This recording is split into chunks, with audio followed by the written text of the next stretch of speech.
수요 묵상 말씀, 오늘은 2월 11일 26년입니다. 함께 기도하시겠습니다.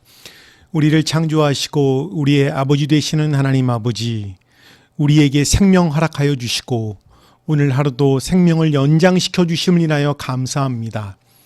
예수 그리스도를 통해 새 생명을 허락해 주시고 우리가 하나님의 자녀 삼아 주심을 인하여 감사합니다. 하나님의 복음이 우리의 삶을 뒤흔들기를 원합니다. 고정관념과 안주함에 머물러 있지 않게 하여 주시고 예수 그리스도의 복음이 우리의 전 삶과 관계에 영향을 미치는 삶을 살게 하여 주시옵소서. 하나님의 뜻을 알고 순종하며 순간순간 주님과 교제하는 우리 모두가 되도록 인도하여 주시기를 간절히 기도합니다. 오늘 말씀을 통해 우리에게 역사하실 하나님을 찬양하며 예수님의 이름으로 기도합니다. 아멘. 오늘의 말씀은 느헤미야 12장 44절부터 13장 3절까지의 말씀입니다. 먼저 그 말씀을 각자 읽고 이 말씀을 듣도록 하겠습니다. 느헤미야 12장 후반과 13장 초반은 성벽 봉헌의 감격적인 예배 이유를 보여주고 있습니다. 찬양대의 노래가 성벽 위에 울려 퍼지고 백성의 기쁨이 멀리까지 들렸던 바로 그 다음 장면입니다. 성경은 여기에서 멈추지 않습니다. 오히려 매우 현실적인 질문을 던집니다. 그 기쁨은 어떻게 유지되는가? 예배의 열기가 식은 후에도 공동체는 거룩을 지켜갈 수 있는가? 이것이 오늘 우리가 읽은 말씀의 핵심입니다. 본문 44절은 이렇게 시작합니다. 그날의 사람들은 헌납물과 처음 거둔 소산과 11조 등을 보관하는 창고를 맡을 관리인을 세웠다. 여기서 우리는 중요한 사실을 발견합니다. 성벽 복원의 예배의 감격이 아직 채 가시기도 전에 느헤미야는 행정과 제도를 정비합니다. 예배가 끝났다고 해서 모든 것이 끝난 것이 아니었지요. 오히려 예배 이후에 더 중요한 일이 시작되었습니다. 예배의 은혜를 일상 속에서 지켜내는 일입니다. 곡간을 맡은 사람들은 화려한 직분자가 아니었습니다. 그러나 이들의 역할은 매우 중요했습니다. 제사장과 레위 사람들이 예배에 전념할 수 있도록 백성의 예물과 11조를 책임 있게 관리하는 일이었기 때문입니다. 느헤미야는 분명히 알고 있었습니다.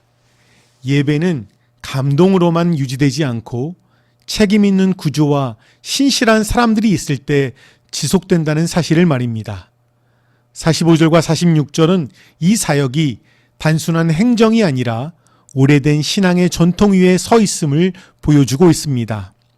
다윗과 솔로몬 시대부터 예배와 찬양, 곡간의 질서가 있었음을 언급하며 지금의 회복이 새로 만든 제도가 아니라 신앙의 본래 자리로 돌아가는 것임을 강조합니다. 거룩은 새로운 것을 추구하는 것이 아니라 잃어버렸던 중심을 회복하는 데서 시작됩니다. 우리에게도 필요한 것은 새로운 프로그램이나 이벤트가 아니라 우리의 중심이 하나님께 다시 돌아가는 것입니다. 47절은 백성의 반응을 보여줍니다. 온 이스라엘이 노래하는 이들과 성전 문지기들에게 날마다 쓸 몫을 주었다. 여기서 중요한 표현은 날마다입니다. 백성의 헌신은 일회적인 감동이 아니라 지속적인 순종으로 나타났습니다. 예배가 감동으로 끝나지 않고 생활의 중심으로 자리 잡기 시작한 것입니다. 이제 장이 바뀌어 느헤미야 13장으로 들어가면 분위기는 다시 한번 달라집니다. 1절은 이렇게 말합니다. 그날 백성에게 모세의 책을 읽어주었는데, 예배 이후 공동체를 지키는 가장 중요한 도구는 여전히 말씀이었습니다.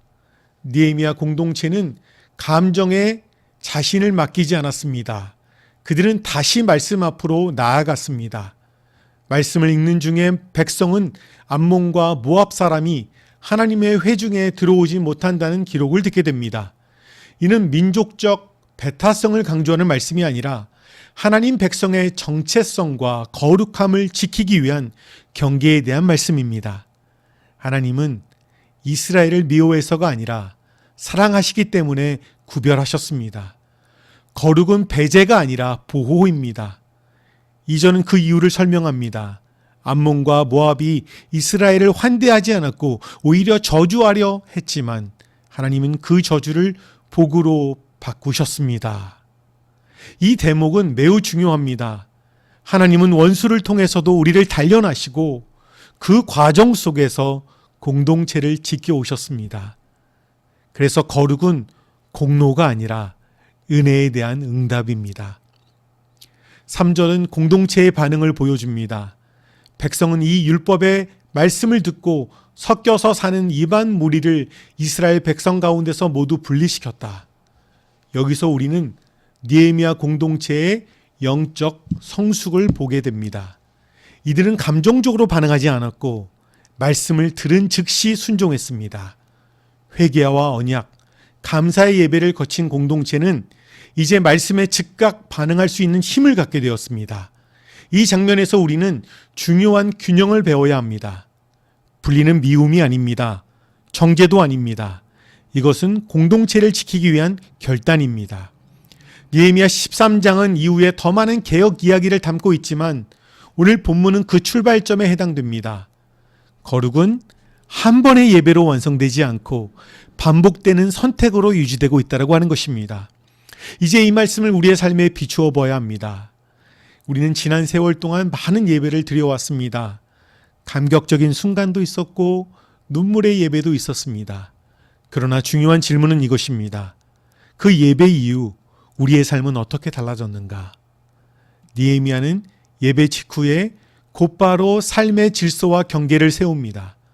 신앙의 핵심은 더 많은 일을 벌이는 데 있는 것이 아니라 하나님께서 맡기신 예배와 공동체, 말씀의 자리를 끝까지 지켜내는 데 있습니다.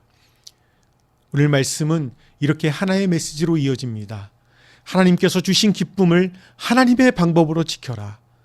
감동은 시간이 지나면 사라질 수 있지만 말씀과 질서 위에 세워진 거룩은 공동체를 오래 붙들어 줍니다. 예배 이후에 삶이 정돈될 때 그 예배는 헛되지 않습니다. 이 말씀 앞에서 우리는 이렇게 기도하기를 원합니다. 주님, 예배의 감격이 사라진 자리에서도 말씀으로 우리를 붙들어 주시옵소서. 기쁨이 잦아든 후에도 거룩의 선택을 이어가게 하여 주시옵소서.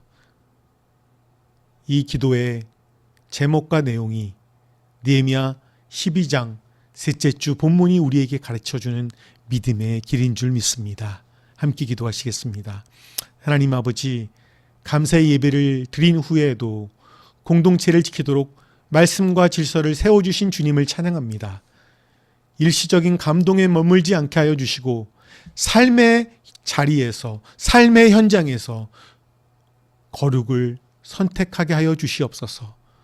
예배를 사랑하게 하시되 예배 이후의 삶으로 그 사랑을 증명하게 하여 주시며 우리 공동체가 끝까지 말씀 위에 서 있는 공동체가 되게 하여 주시옵소서.